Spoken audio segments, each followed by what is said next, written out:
L'enregistrement a commencé. Et bonjour Aurélia, Bonjour Elettra, bienvenue. merci. Et aujourd'hui, nous allons faire ensemble le cycle d'investigation numéro 150,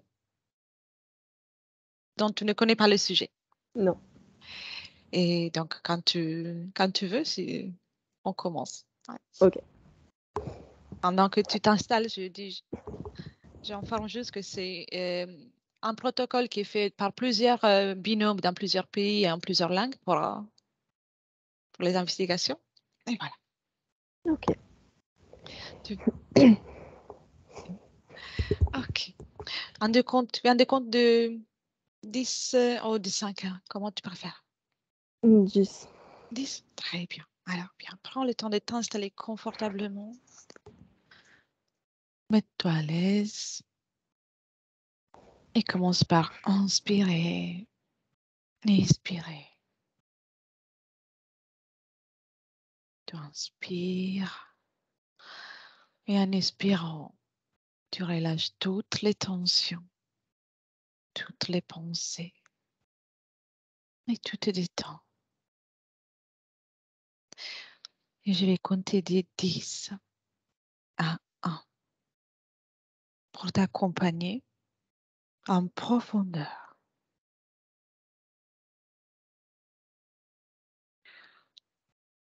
10.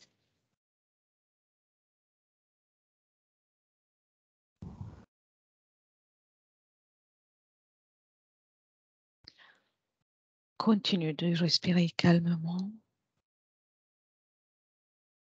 détendu.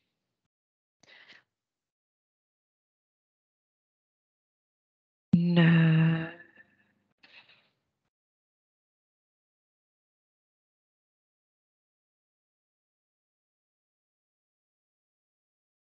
Ressens ton corps qui se fait de plus en plus lourd.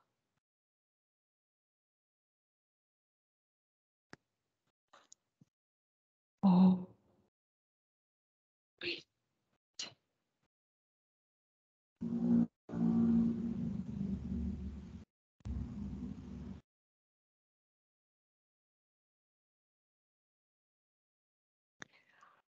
7.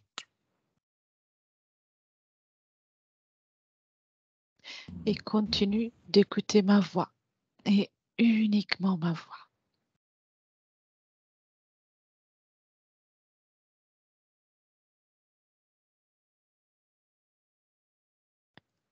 6.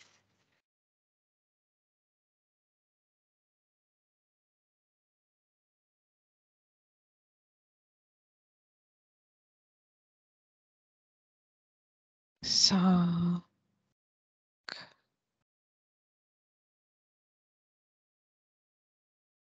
Et tout ton corps s'enfonce davantage. Tu te sens calme et détendu.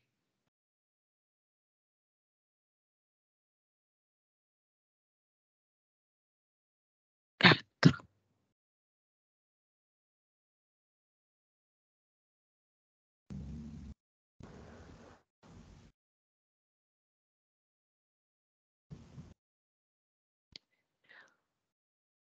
3.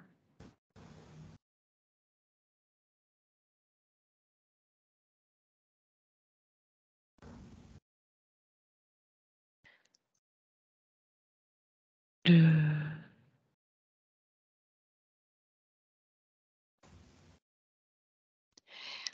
Et 1.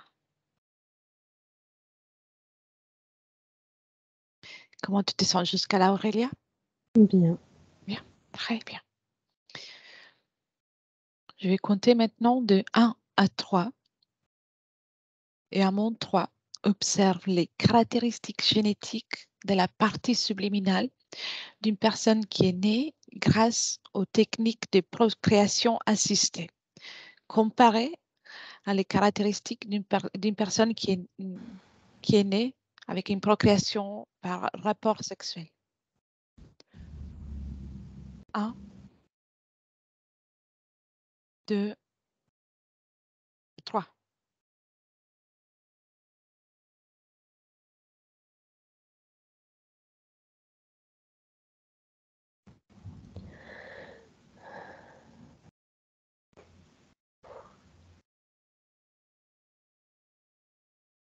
Ressens-tu quelque chose? Ouais, des nausées. D'accord. Alors, faisons une chose d'abord. Mets-toi juste observatrice. Bien. Tu peux regarder sans être impacté par tout ce que tu observes. OK? Bien. Respire. Déconnecte un moment par ce que tu es en train d'observer. Déconnecte. Reviens avec moi. Bien. Respire.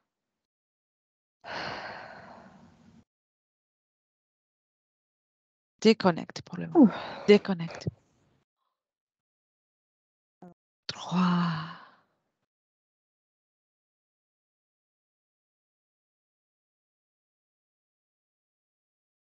2.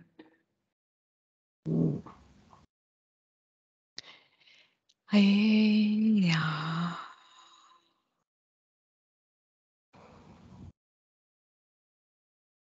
Observe maintenant, Aurélia, tout en restant à distance. Ça te connecter qu'en observation.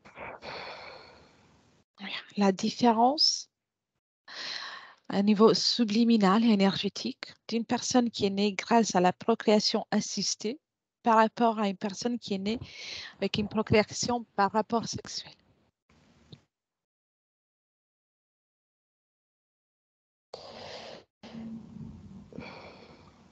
Que ressens-tu, Aurélia? Je sais pas, j'ai l'impression que quand c'est une procréation artificielle, c'est comme si c'était faux, genre comme s'il manquait un truc, que les éléments, ils n'étaient pas naturels. Oui. À niveau subtil, tout ça?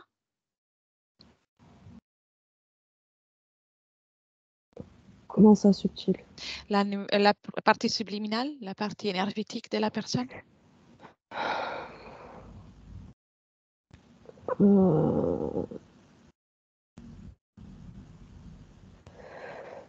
En fait, genre, je vois leur physique, mais genre en transparence. Oui. Ouais, bah oui. D'accord. Très bien. Veux-tu rajouter quelque chose? Il y a moins d'émotion dans la création artificielle. On dirait qu'elle est plus vide que la naturelle. La Oui. naturelle, on dirait qu'il y a plus d'émotions, ouais, comme de vibrations, c'est plus rempli, il y a plus de couleurs, alors que l'autre, c'est comme des cases qui remplissent un peu ce corps pour le créer, en fait. Oui, je vois. Très bien. Y a-t-il des dangers pour la partie subliminale procréée par fécondation artificielle?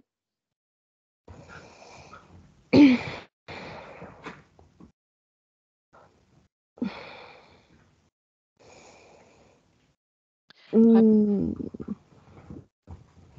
Danger, je sais pas si c'en est un, mais c'est surtout le côté incomplet, limite, j'ai envie de dire robotique. Oui, Je sais pas si c'est vraiment le terme, mais c'est ce à quoi me font penser les petits carrés. Ouais, c'est le danger que je peux voir, c'est le fait que la personne reste incomplète dans elle-même, en fait. oui, je vois. Bien. Comment tu te sens, Aurélia? Ça va. Ça va? Ouais. Ok. Rappelle-toi, on observe seulement, sans te Mm. connecter directement. Juste en observation, comme un voyage. Point d'inspiration. Examine maintenant les caractéristiques de l'ADN éthérique de l'embryon qui deviendra un fœtus créé par la fécondation artificielle. Que perçois-tu?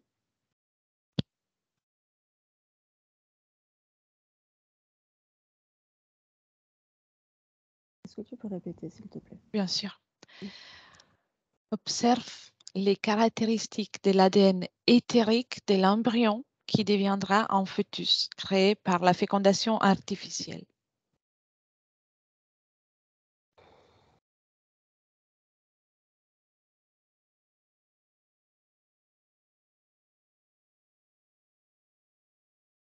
je vois un embryon, Mhm. mais je crois que j'ai pas bien compris la question en fait. Ouais. Désolée.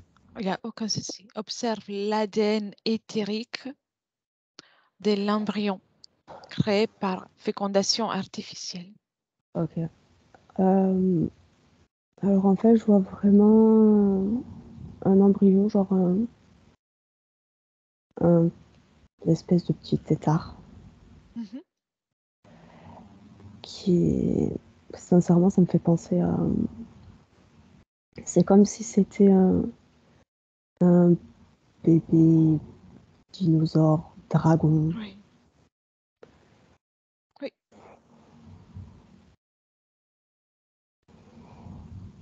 Voilà. D'accord.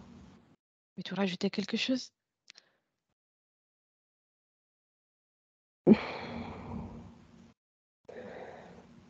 Je, je le vois en fait dans du vide. Il y a pas, c'est pas comme si je le voyais dans l'utérus ou dans le ventre ou quoi.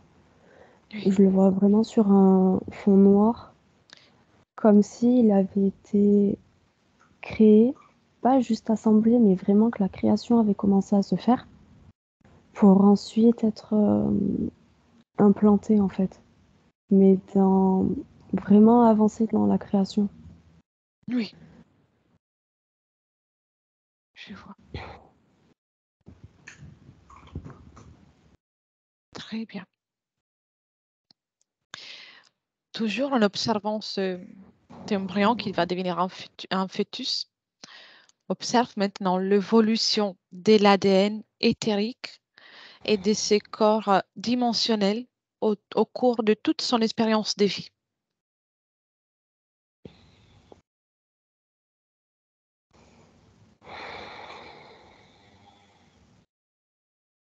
Hmm. Ouais, c'est Oui. un dragon. D'accord. C'est un dragon qui après va comme se camoufler derrière un corps humain Oui. et va l'accompagner en fait. Il s'accroche, il est là, et il vit avec le corps physique. D'accord.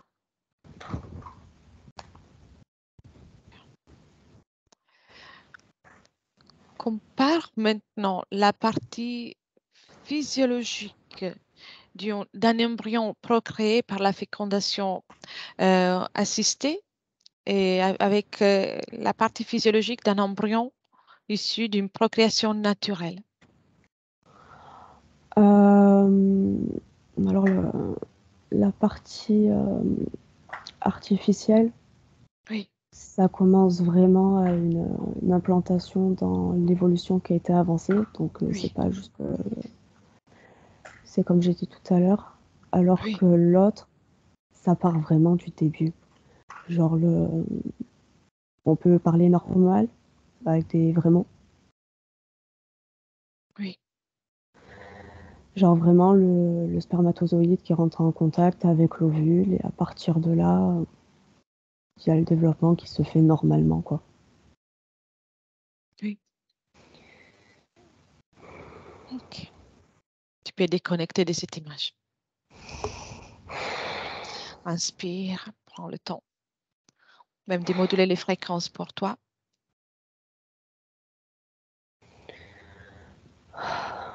Comment ça va, Aurélia? Ça va. Ça va? Ok. Il existe différentes techniques de procréation assistée. Entre la procréation in vitro et l'insémination artificielle, y a-t-il des différences énergétiques qui vont caractériser les fœtus? Si tu veux, je répète la question aussi. Ouais, s'il te Oui, plaît. oui. Entre la procréation in vitro et l'insémination artificielle, y a-t-il des différences énergétiques qui vont caractériser le fœtus? Non, je vois rien. Mhm. D'accord.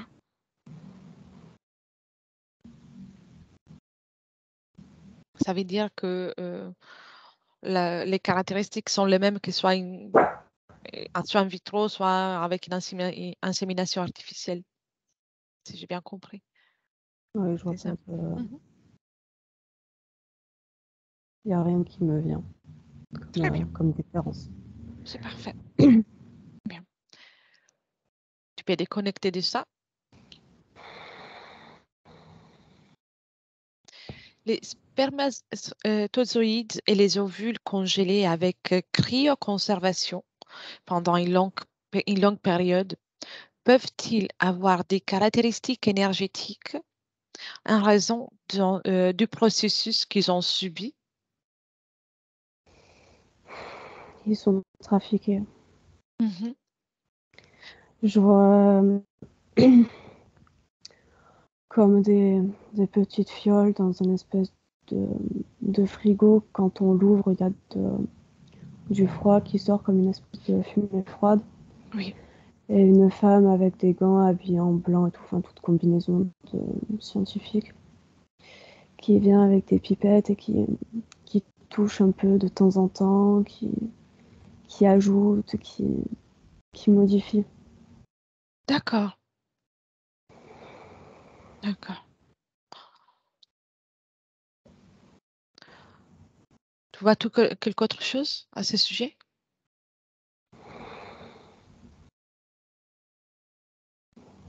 Il y a plusieurs personnes qui le font. Ouais, c'est des expériences.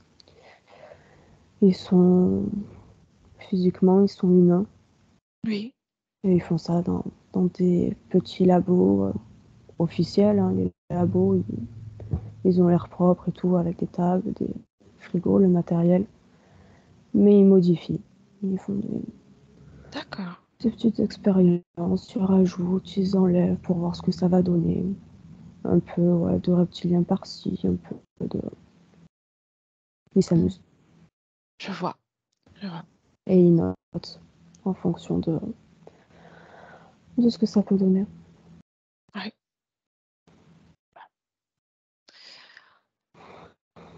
Bien. Il y a plusieurs millions d'embryons et de pré-embryons congelés dans le monde. Maintenant, à mon 3, observe ce qu'il viendra de ceux qui ne seront pas utilisés pour la procréation, donc ceux qui sont inutilisés. 1, 2, 3.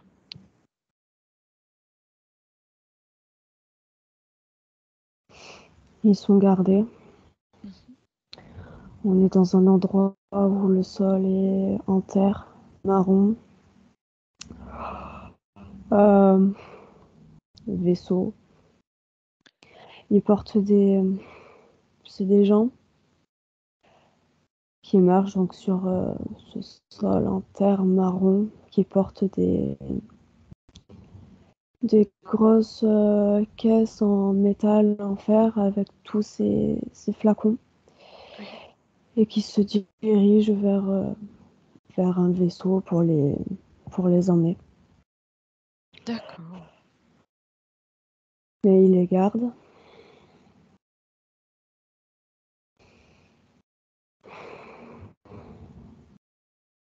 Ok. Oui. Vois-tu Ils les quelque autre gardent. chose? Ils les emmènent avec eux. Ils en ont beaucoup. Ils en ont énormément. Et j'ai l'impression que l'expérience continue d'une façon ou d'une autre, en fait. Les mélanges, enfin, s'ils peuvent plus, ouais, en fait, s'ils peuvent plus le faire sur Terre, ils les emmènent avec eux, mais ça s'arrête jamais, en fait. Et ils en ont, et ils accumulent. Et ouais, en fait, ouais, ils créent des espèces, des espèces d'hybrides. Je vois comme une créature grise, gris, bleu clair, peau Oui, lisse, avec une queue, comme une queue de dragon, voilà, mais lisse. et une tête un peu ronde, lisse aussi, sans rien. En fait, il y a la tête, le corps qui pend comme ça. Il y a comme des tiges qui le maintiennent dans cette position. Et ça évolue, ils attendent de voir. Et ouais, il y a plein d'autres espèces comme ça. Ouais, et en fait, ils continuent les expériences, mais en dehors de la Terre. Oui, Et il y en a plein de différentes sortes. Il y en a une que je vois, elle est poilue. oui, Poilue comme un espèce de lion, mais c'est pas vraiment un lion en fait. Il y a plein de poils et c'est marron. Il y a plein de poils. d'accord. Donc là, il y a de l'ADN humain, par exemple, chez cet être. Ouais, Oui, il y a des beaux mélanges. Après, il y a différents pourcentages, mais par exemple, le premier, il y en a quand même plus que dans le deuxième. Mais oui, il y a, il y a de l'ADN humain dans tout. Et ils font des mélanges. je vois. Très bien. Tu peux déconnecter de cette image. Déconnecte. Ok. Bien. Je compte maintenant des 1 à 3. Et à mon 3, tu observes d'un point de vue ésotérique, quelle est la direction de... Observe d'un point de vue ésotérique, quelle est la direction de l'eugénisme pour les 30 prochaines années.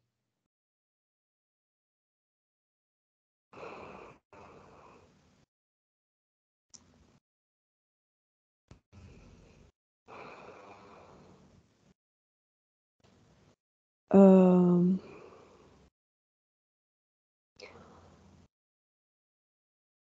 je vois ben, un peu un reptilien en fait. Un reptilien un peu comme la première créature, mais ouais, développé. Ouais, une espèce de entre le reptilien, l'humanoïde, comme un humain, mais avec la peau lisse, bleu, grise, qui, qui se balade. Oui, bien. Donc là, c'était la dernière question du protocole fixe, donc je vais pouvoir te poser des questions plus librement. Ce que tu observes, et cet être que tu es en train d'observer, c'est un être qui se balade dans l'éther ou dans le monde physique. Dans le monde physique. D'accord. Donc il y a une telle évolution dans ce sens.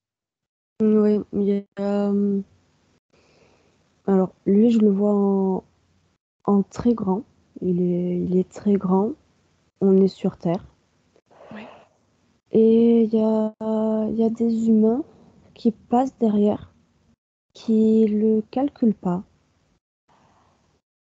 Alors, je sais pas s'ils le calculent pas parce que habitude ou soumission, étant donné qu'ils ne tiennent pas forcément très droit, ou s'ils le voient pas. Mhm. Observe. Mets-toi dans une autre perspective. Tu peux même te mouvoir dans la scène pour observer. Tu peux faire un tour, tu es invisible, en toute sécurité. Observe, c'est Ok, soumission. soumission. Soumission. D'accord, Il a de l'emprise sur les humains. Les humains sont soumis et il marche. Tête vers le sol, dos courbé et il marche. d'accord. Ils n'ont même pas conscience de ce qui se passe en fait. Ils comprennent pas l'ampleur. Bien. Et lui, il est fort, il est puissant, il est là. Bien. Donc, si tu prends encore plus de la distance que tu observes la planète depuis une large perspective, combien sont ces êtres à ces moments-là dans 30 ans, dans les prochaines 30 ans? Combien seront? Euh, hum, c'est en soi, il y en a moins que les humains, Mhm. mais c'est comme s'il y en avait un dans déjà un dans chaque pays. c'est Oui, sûr. Mais aussi un dans certaines villes aussi. Ouais, c'est comme si les endroits où les gens sont pas plus puissants, mais ont plus d'argent, ont une meilleure condition de vie. Par mhm, exemple, en France, contrairement à l'Inde, par exemple, c'est ce qui oui, me vient. En Inde, il va pas forcément trop y en avoir parce qu'en fait, ben, ils ont déjà rien. Donc, ils voient pas l'intérêt. Alors qu'en France, par exemple, il y a l'évolution, il y a les voitures, il y a des immeubles, il y a plein de choses comme ça. Et là, par contre, ça les intéresse. C'est comme si ils récupéraient le pouvoir humain, oui, le, ouais, un peu leur pouvoir de création, en fait, création bah, de technologie, tout ça. Et du coup, en reprenant cette énergie-là, bah, eux, ils profitaient de l'évolution pendant que les humains sont soumis par eux. Ouais, ouais, en fait, il les canalise, en fait. oui. D'accord. Donc, ils choisissent des endroits particuliers et l'objectif est d'être encore plus nombreux ou de juste canaliser ces humains. Non, de plus en plus nombreux. D'accord. Et ils veulent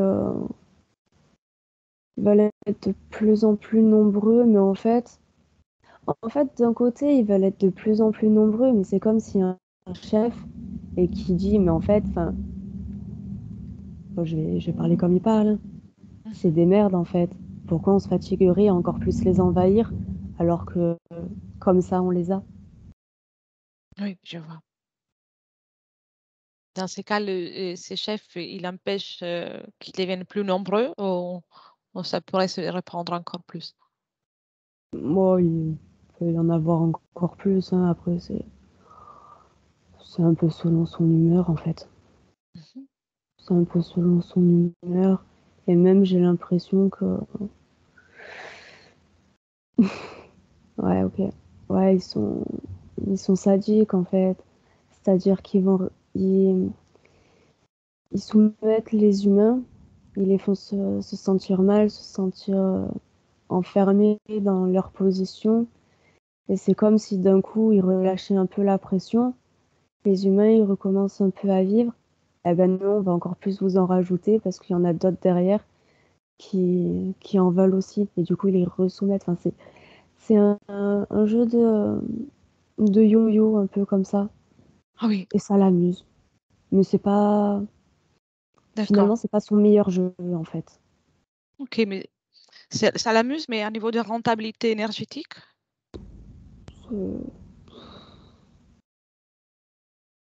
pas ouf. Parce qu'au final, les humains, ils ont même plus d'énergie. Donc, ils ont, il y a là, à ce moment-là, au moment où il en rajoute, il y a moins d'humains, il y a plus de reptiliens. Donc au final, ben, il a même plus d'énergie. Au début, c'est rentable parce qu'il y a plus d'humains que de reptiliens. Donc du coup, il a plus d'énergie. Après, une fois qu'il en rajoute, ben, au final, il n'y a pratiquement plus personne sur Terre. Donc Je c'est même vois, plus oui. rentable et ça l'amuse plus en fait. Oui. Donc, ils s'y piègent toutes seules hein, dans leur propre C'est ça, projet. Je vois. c'est ça. Et il est très déçu d'ailleurs, hein. Bien, d'accord. Ouais. Je comprends. Peut-être c'est- ça C'est, va, c'est va bien. changer de ligne Ouais, temporelle. ok. Bien. Tu peux déconnecter de cette image, Aurélia, et tu reviens dans le présent. On va Mm. voir d'autres choses dans le présent. Bien, comment tu te sens avant tout? Un peu des fourmis dans les bras et dans les mains, mais je sais pas si c'est pas ma position. Ça, c'est normal, c'est la, l'état de conscience modifié qui le fait. Ah Ouais, d'accord. c'est Bon tout ben, à fait normal. Ouais, ça passera alors. oui, oui, oui, c'est parce que quand ça fait déjà une demi-heure que tu es en hypnose. rassure-toi. D'accord. C'est pour ça. C'est normal. Bien. Tu peux déjà prendre une profonde inspiration. Comme ça, tu peux moduler tes fréquences encore. J'ai encore quelques questions et puis on revient. Bien. Bien.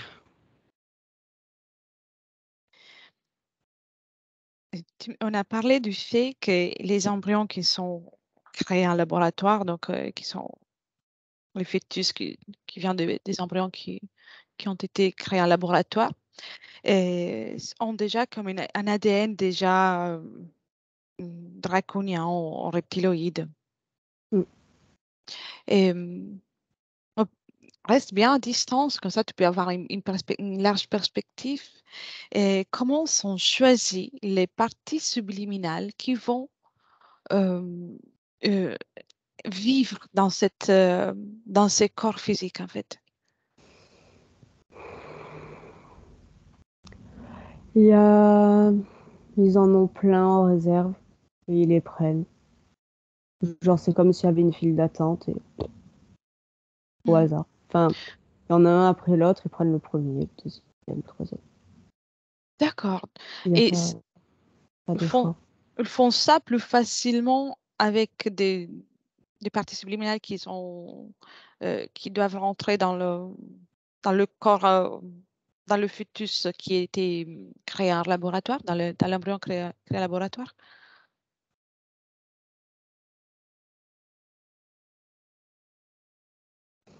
Euh, En fait, c'est eux qui contrôlent tout, donc qui choisissent vraiment. Il n'y a pas de... C'est pas quelque chose qui... En fait, c'est vraiment pas naturel.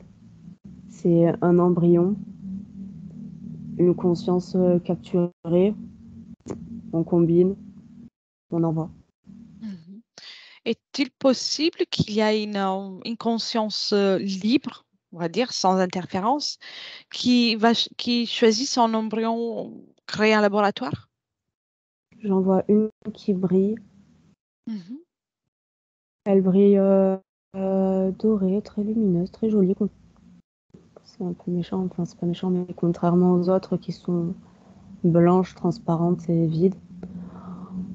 Moi, elle a l'air de vouloir y aller d'elle-même. Comme si, en mode âme guerrière.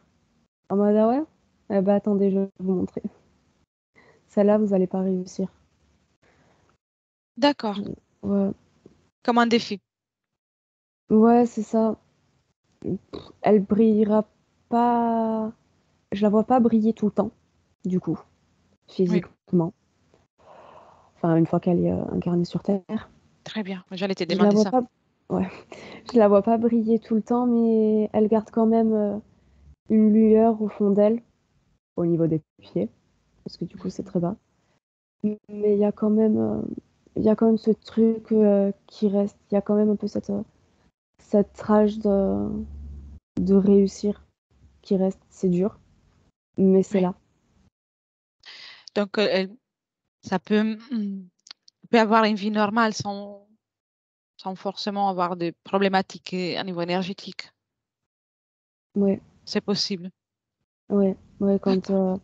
quand la conscience l'a choisi, qu'elle est libre, qu'elle est lumineuse et que, comme si elle savait ce qu'elle faisait, en fait, voilà, y a aucun problème. Au final, elle reste toujours avec le physique et physiquement après le corps, la personne, bah, il s'en sort quoi qu'il arrive. Mhm. Elle peut, bien sûr, avec cette énergie de cette volonté, elle peut aussi presque déclencher comme quelque chose d'auto-guérison. Est-il possible? Donc, de changement cellulaire.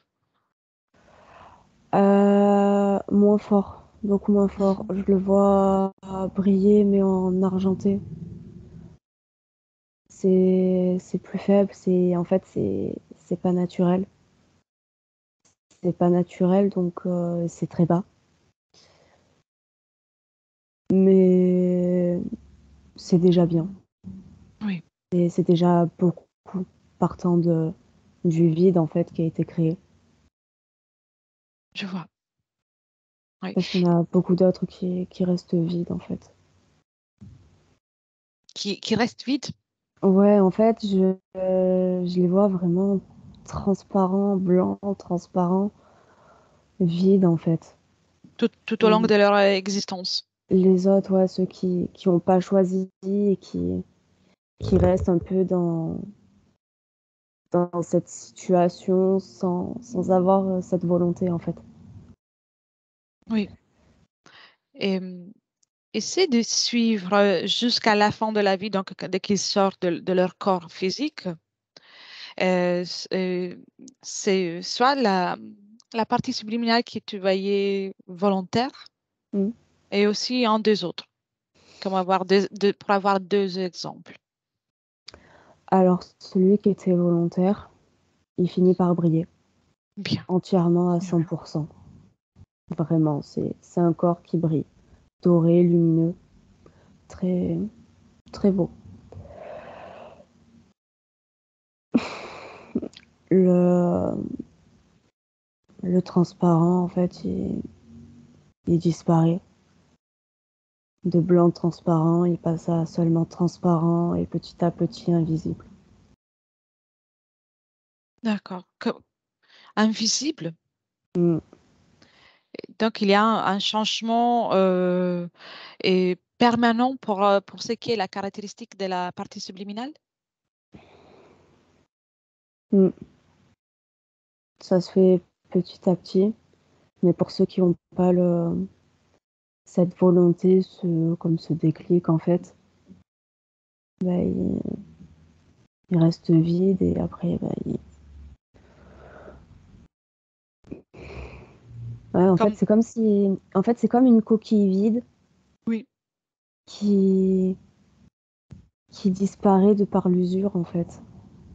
Donc de vide, oui. elle passe à plus rien. Comme une consommation. C'est ça. Oui. L'énergie qui est plus rien. Oui, parce que en fait, oui, le but de la vie, c'est apporter de l'énergie à ces êtres qui gèrent Mm. tout ça, donc ils sont vidés complètement. Ben voilà. C'est ça? Ok, je vois. En gros, c'est ça. Et c'est pour ça qu'ils en créent, qu'ils font des expériences pour voir un peu ce qui va réussir, ce qui va pas réussir. Ils expérimentent en fait avec ça. Et oui, après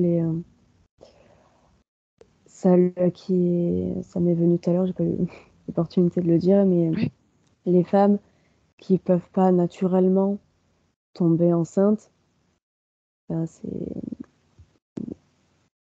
dans- au niveau ésotérique, c'est pas un hasard. C'est fait exprès pour avoir des cobayes en fait. d'accord, d'accord, oui. Oui, Parce que du coup, ils ont plein d'expériences, donc forcément, il leur faut des corps en fait. oui. Donc déjà, la problématique qui va faire en sorte que une femme ou deux parents essaient de faire, de procréer de cette façon, a déjà comme une cause ésotérique Mm, en amont. c'est ça. Oui, intéressant. Oui, tu peux déconnecter de cette image, Aurélia. Ça Je vais te poser une dernière question. Comment tu te sens? bien. Bien. Et, on a observé tout à l'heure les ovules, le sperme qui est gardé Mm, pendant longtemps. Et tu as vu que tout est transporté. mhm, Mais avant ça, tout est trafiqué par des êtres humains qui vont de temps en temps faire de manipulation. mhm. Observe de nouveau. Dis-moi s'il y a quelque autre chose qui attire ton attention. Euh,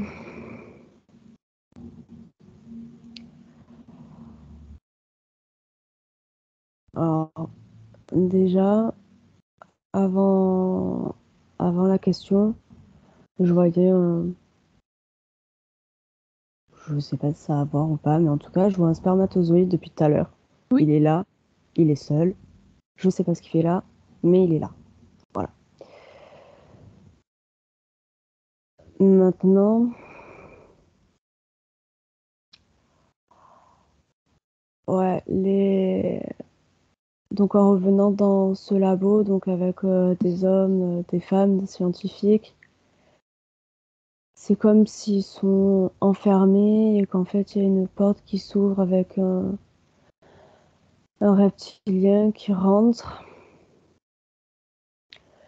Il rentre vraiment en montrant j'ouvre la porte, c'est moi qui commande. D'accord. Cette suite d'un reptilien dans l'éthérique ou, comment dire, une personne physique avec un reptilien dans le monde éthérique, hein, Alors, contrôlé par ça? moi, je le vois directement face aux humains reptiliens, genre avec la queue et tout. Oui, je vois. D'accord, Je d'accord. le vois directement comme ça face aux humains. Donc, c'est lui, dans ce cas-là, dans le cas de ces laboratoires qu'on est en train Mm, d'observer, qui contrôle tout ça. c'est ça. Mhm. Après, D'accord. les humains, ils sont pas. Après, physiquement, ils sont humains en tout cas, mais ils sont pas choqués. Je vois le mot gouvernement Oui, qui apparaît. Tout à l'heure, j'ai eu financier. Donc, ouais, ça les dérange pas de le voir, donc ils sont au courant. Ils savent très bien ce qu'ils font. Ils sont payés. Et c'est lui qui les contrôle. oui, je vois très bien. Ouais. Et si tu prends de la perspective, cela arrive dans chaque laboratoire ou que dans des endroits en particulier. Je vois que des laboratoires identiques. D'accord. Il y en a beaucoup. Au plus je me plus il y en a. Euh, Reptiliens différents, sous différentes formes, que des humains qui trafiquent, mais c'est toujours le, le même principe de labo en fait. Oui. Et observe maintenant les humains qui y travaillent, donc les docteurs, les infirmiers, tout ça, euh, Scientifique. scientifiques. Et Mm. est-ce que les moments où ils font la manipulation, sont-ils complètement conscients ou dans un état de conscience altéré? Non, ils sont conscients. Ils savent ce qu'ils font. D'accord, d'accord. Ils savent ce qu'ils font. Comme s'ils avaient les diplômes pour ce genre de modification génétique, ou du moins pour une modification génétique. Et ils ont été choisis pour le faire, mais ils savent ce qu'ils font. Ils, ils maîtrisent, ils contrôlent ce qu'ils font et ils se contrôlent eux-mêmes. Oui, d'accord. Et eux-mêmes, par exemple, sont issus d'une procréation artificielle ou naturelle? Naturels. Naturelle? D'accord, Mm. bien. Ok, je pense là pour un. Il y en a un juste derrière, un homme, il est juste un peu plus ouais, ouais, ouais, il y en a un derrière, non. Il y en a un derrière, c'est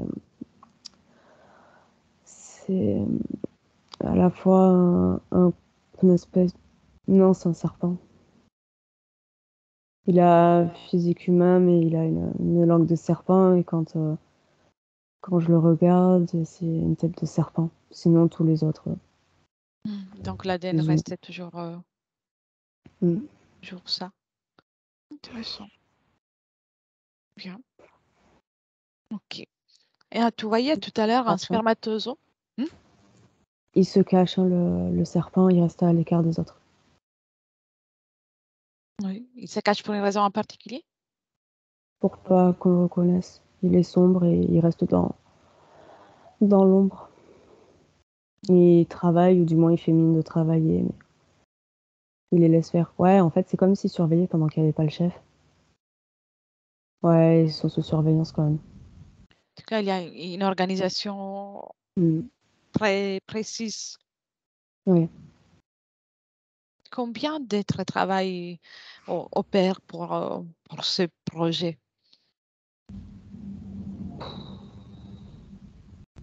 Des milliers. Mhm. Des milliers en tout.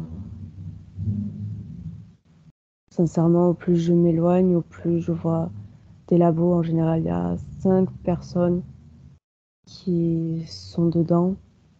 Et ouais, des milliers. Oui, je vois. Et tu voyais tout à l'heure un spermatozoïde devant toi? Mm. Mhm. Mm. Est-il encore là? Oui. Et observe. Est-ce qu'il y a des informations en particulier?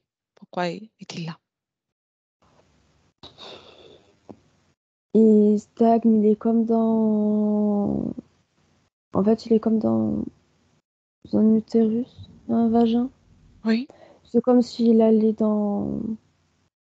Physiquement, dans l'intérieur, pour aller jusqu'à l'ovule. Mais il y va pas, il est là et il attend. Il est gris, bleu clair, lisse. qu'est-ce qui Et le retient? clairement, je crois qu'il observe ce que j'observe. Oui, ok. Donc, il a pu observer ce qu'on est en train de regarder? Ouais, pas depuis le début. Depuis, je crois qu'il a atterri, il est apparu après qu'on ait analysé l'énergie des corps créés Oui, par insémination. je vois. Mais dans ce cas-là que tu es en train d'observer, lui, il est dans une situation naturelle, non?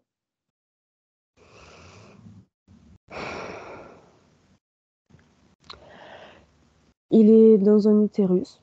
Il y a une paroi, ouais, comme un utérus.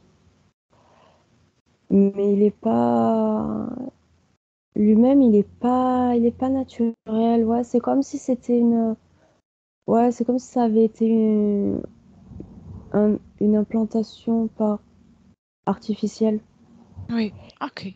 Quand je vois un spermatozoïde à côté naturel, le naturel, il va être plus transparent, plus souple, plus fluide. Lui, il est plus gros, plus carrément opaque.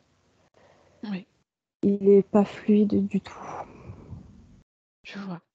Y a-t-il une conscience? Non, Non. c'est un objet. Mhm. Qu'est-ce qui lui permet d'observer ce qu'on est en train de regarder, en fait, de se regarder autour? Il fait ce qu'il veut. Mhm. A-t-il un ADN en particulier?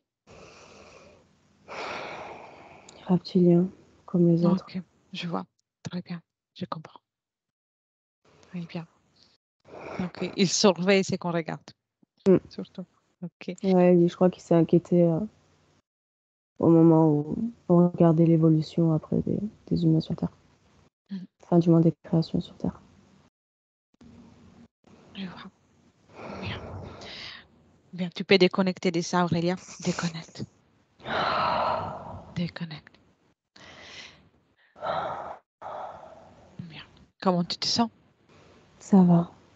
Pour ces protocoles, je n'ai plus de questions. On aura des protocoles suivants avec le même sujet.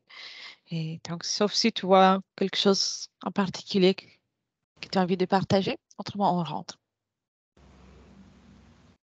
Non, il y a juste lui qui reste là. Ouais, c'est bon, il est Mhm. parti, il continue. Non, c'est bon, il n'y a plus rien. Parfait. Parfait. Alors, commence, Ralia, par déconnecter complètement. Déconnecter complètement. Tu inspires et tu élimines tous les résidus de cette session, de ces informations. Tu es complètement déconnecté. Tu réintègres maintenant ton corps avec le 1. Tu commences à réintégrer ton corps et tu peux choisir une fréquence que tu affectionnes particulièrement pour le retour. Une belle fréquence, le bien-être, la joie. Tu peux la répandre dans tout ton corps énergétique. Tu ressens qu'à chaque inspiration et à chaque battement de cœur, tu te sens de mieux en mieux. Avec les deux, maintenant, c'est le corps physique qui commence à se réveiller et tu ressens déjà ton système sanguin qui se réactive, les muscles, les nerfs, bien. Tu réactives avec beaucoup d'énergie. Tu es régénéré complètement en énergie. Bien. Tu peux apporter déjà du mouvement. Les mains, les pieds, les jambes. Tu ressens même une envie de te mouvoir, une joie de vivre. Et à 3, tu es prête pour le retour.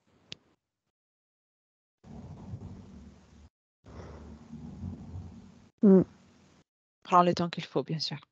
C'est bon. Quand tu veux, tu peux ouvrir les yeux.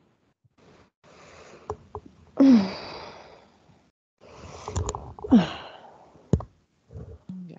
Comment tu te sens, Aurélia? Trop bien. Bien, très bien. Merci beaucoup pour toutes ces informations. Je coupe l'enregistrement, mais reste avec moi un moment Ok. quoi. Merci beaucoup. Benvenuto a questo nuovo video di Disclosures. Oggi parliamo della cosiddetta sessione di ipnosi investigativa. In realtà non esiste una sessione di ipnosi investigativa. Non che non si possa fare investigazione di ipnosi, però è che non esiste una sola sessione di ipnosi per dire si è fatta investigazione, per prendere quell'informazione come buona. Perché? Sappiamo intanto che l'informazione che arriva in ipnosi è molto contaminata, la percentuale di inquinamento dell'informazione è altissima. Pensate a questa informazione che viaggia per tantissime dimensioni, attraversa densità, passa per coscienze che volontariamente o involontariamente possono distorcerla e poi arriva infine alla persona che sta in ipnosi, che ha una coscienza, ha una mente, ha un'esperienza e interpreta questa informazione secondo la sua struttura mentale, secondo le sue credenze, che per quanto si possa essere più o meno liberi mentalmente, liberi pensatori, sempre c'è una parte subliminale che interpreta in base all'educazione ricevuta, alla cultura e perché no, anche tutte le esperienze di esistenze passate che ancora lasciano un segno in noi. Per capirci, è come se dovessimo parlare con un'altra persona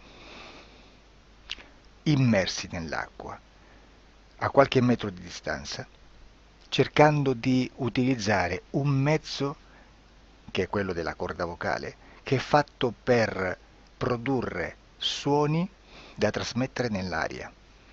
Noi stiamo utilizzando questo strumento per far passare un'onda sonora nell'acqua o in un liquido.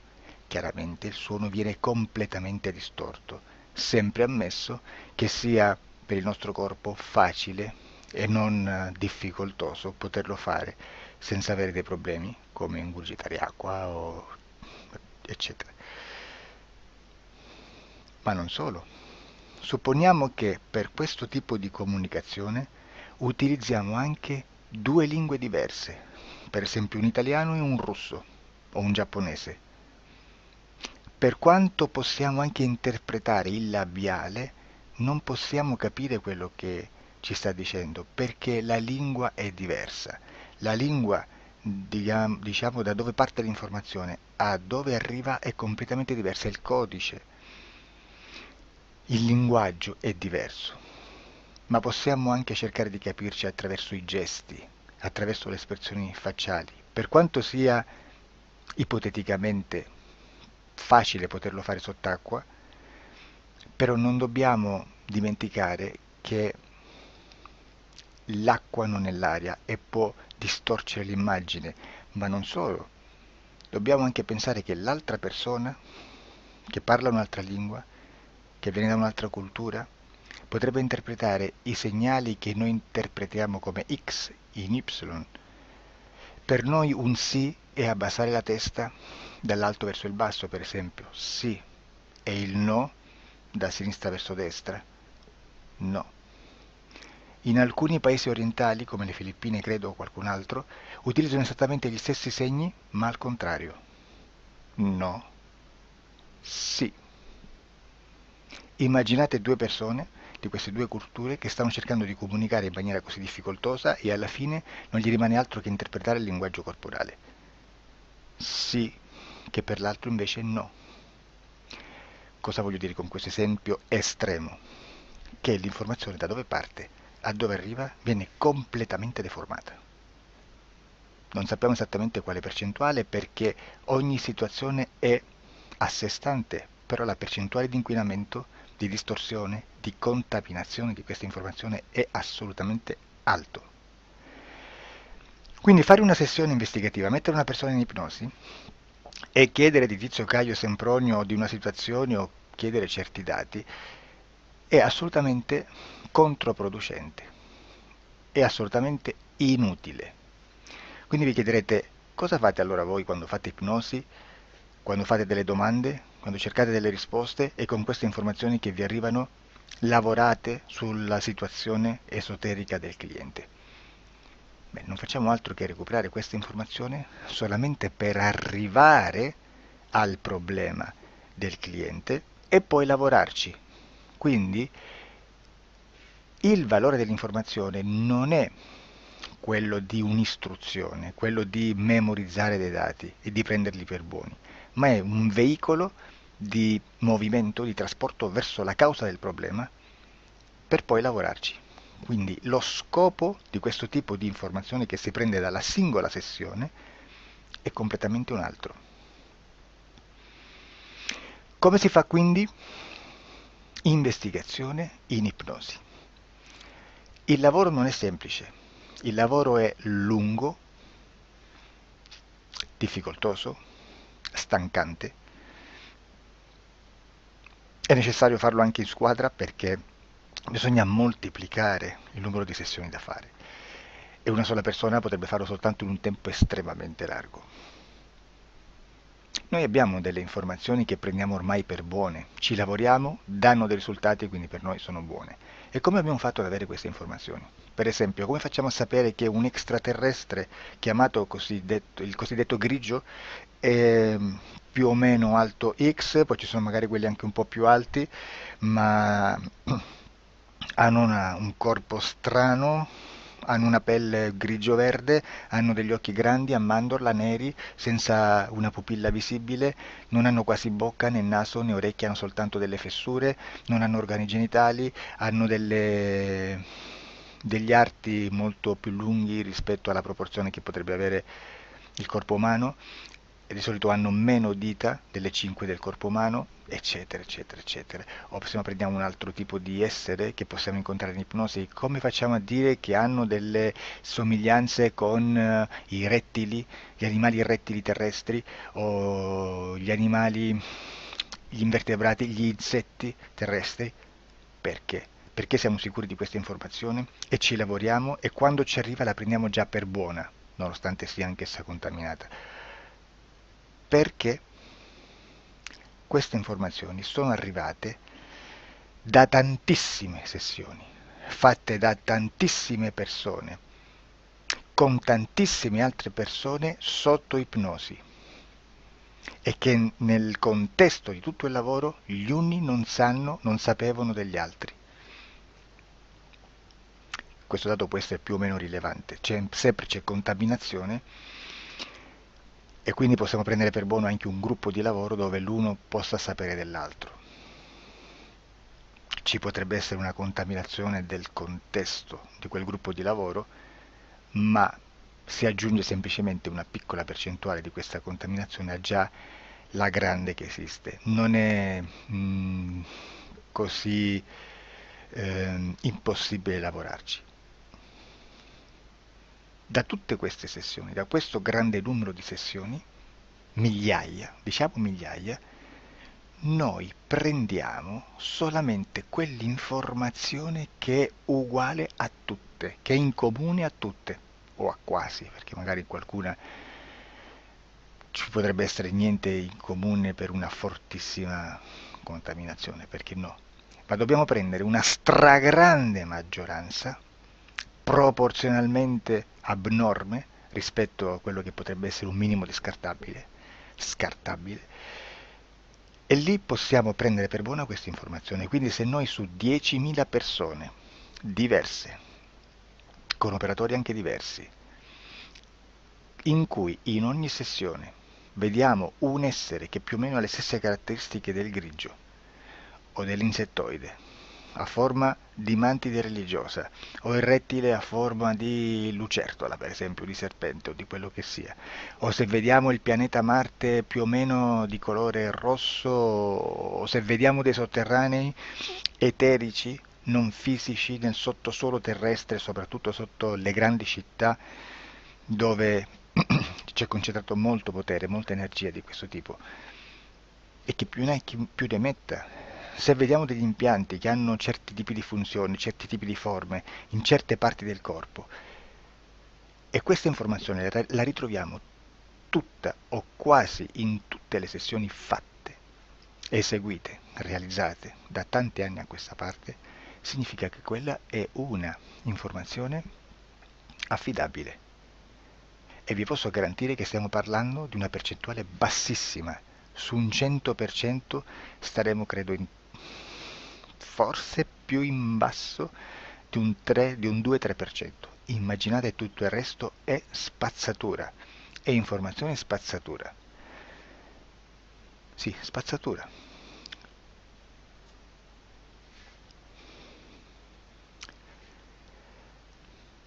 C'è anche un'altra cosa da dire. Supponiamo che un operatore faccia un'ipnosi e voglia andare a vedere cosa fa Tizio, cosa fa Caio, cosa fa Sempronio. Arrivano delle informazioni e si dice che Tizio è biondo, Caio è zoppo e Sempronio è uno sportivo. Intanto già abbiamo detto che una sessione soltanto non serve, d'accordo? Ma poi c'è da dire che una coscienza, un essere, in ambiente subliminale, la sua parte subliminale potrebbe non dare autorizzazione a questa fuoriuscita di informazioni. Mi potreste dire, e allora tu quando chiedi agli esseri cosa fanno, cosa non fanno? Beh, intanto la prendo sempre con le pinze, perché abbiamo sempre detto che tutto è molto contaminato e mi serve solo per dirigermi da una parte. Ma c'è anche da dire che se un essere interferisce con l'altro, ha aperto un canale di comunicazione a cui non può ovviare, a meno che non lo recida, non lo annulli. Quindi quando io faccio la domanda a un essere, se lo faccio attraverso l'interferito, mi arriva l'informazione per un canale aperto che sottostà alla volontà dell'interferito. Sulla volontà dell'interferito parleremo in un prossimo video disclosures. Però, se io voglio fare un'investigazione sopra Tizio, Caio e Sempronio, che non hanno nessun collegamento, nessuna interazione e nessuna interferenza con il soggetto con cui io sto realizzando l'ipnosi, non è detto che mi arrivi questa informazione. Assolutamente. Potrebbe esserci completamente un muro. Come potrebbe esserci informazioni, perché quell'altra parte potrebbe autorizzare comunque. Ma non è detto. E comunque quando ci arrivano informazioni, in una situazione di non interferenza o non interazione, non possiamo sapere esattamente se sono informazioni che ha autorizzato la parte subliminale dell'altra persona o dell'altro essere, o qualche altro essere, qualche altra entità furba approfitta della situazione, osserva quello che sta succedendo, si mette in mezzo, si fa passare per l'altro e dà informazioni ovviamente distorte. Prima perché non è detto che debba conoscerle, e anche se fosse potrebbe manipolarle a sua volontà e a suo vantaggio. E quindi immaginate che situazione ridicola ci si viene a trovare, in quale situazione ridicola ci si viene a trovare in questi casi. Da qui si vede quando un operatore riesce a utilizzare l'informazione in ipnosi come per lavorare su un soggetto. Da qui l'osservatore attento delle sessioni di ipnosi riesce a capire se quell'ipnosi è un'ipnosi affidabile, un'ipnosi con un livello di informazione certa, con una alta percentuale di informazione certa. Non vi nascondo che in futuro potrei anche impostare un lavoro per decifrare che livello di certezza di informazione c'è in un'ipnosi, analizzandola e spiegando il perché, spiegando i meccanismi di analisi di un'informazione in ipnosi, che poi anche è molto istintivo. Supponiamo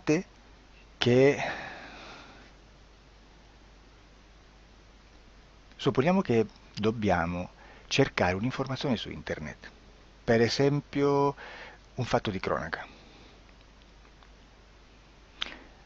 Voi preferite mettervi su un sito ufficiale? A caso. L'ANSA in Italia, ADN Kronos, qualche telegiornale che per quanto possano manipolare l'informazione ad alti livelli, comunque possiamo dare affidabile la fonte dell'informazione che viene trasmessa. Non possono trasmettere una bufala sicuramente. Verrà sicuramente manipolata ad altri livelli. Ne parleremo in altri video, ma a livello base la fonte è certa. Sicuramente non andrete a cercare questa informazione sul primo sito, il primo blog che vi passa davanti e magari ha 4 followers. Perché? Perché non vi dà nessuna garanzia della certezza della fonte. Non c'è un controllo né nella struttura interna di questa agenzia di informazione e né dal grande pubblico, che per la quantità di persone che attingono quell'informazione si può dedurre se l'informazione è certa o meno, perché è un'informazione che passa in un pubblico così vasto che se ci dovesse essere una distorsione con la realtà è molto probabile che venga fuori. Credo che abbia detto quasi tutto sulle sessioni investigative. Prima di chiudere aggiungo che proprio per questo stiamo conducendo dei cicli di investigazione in ipnosi regressiva che comprendono tante sessioni con persone diverse, con una buona o eccellente suscettibilità ipnotica sicuramente, per poter indagare su spazi ristretti su alcuni temi. Perché dico spazi ristretti? Perché se andiamo a prendere eventi grandi nel tempo, nello spazio, storici, parlare di qualcosa di molto generico implica una quantità di sessioni abnorme. Immaginate se dovessimo fare una sessione investigativa sui buchi neri, quanta informazione ci sarebbe e quante informazioni da filtrare. Sarebbe quasi impossibile farlo in questa maniera. Ma se noi riduciamo lo spazio di investigazione, se noi prendiamo per esempio, investighiamo sulla pedofilia nella Chiesa Cattolica, ecco, se già restringiamo il campo d'azione è molto più facile che possiamo attingere informazioni affidabili, presuntamente affidabili, con un numero di sessioni sicuramente alte, ma ridotte rispetto ad altri tipi di sessioni molto più generiche, su temi molto più generici. Quindi per fare anche delle investigazioni su temi molto generici, bisogna suddividerli in temi, in dettagli, per poi alla fine, quando tutta l'informazione è stata filtrata ed è stata dedotta l'informazione comune, si possono mettere insieme per cominciare a costruire il quadro, mettere insieme tutti i puzzles. Questo è il vero senso dell'informazione in ipnosi, quando si fa ipnosi investigativa. La sessione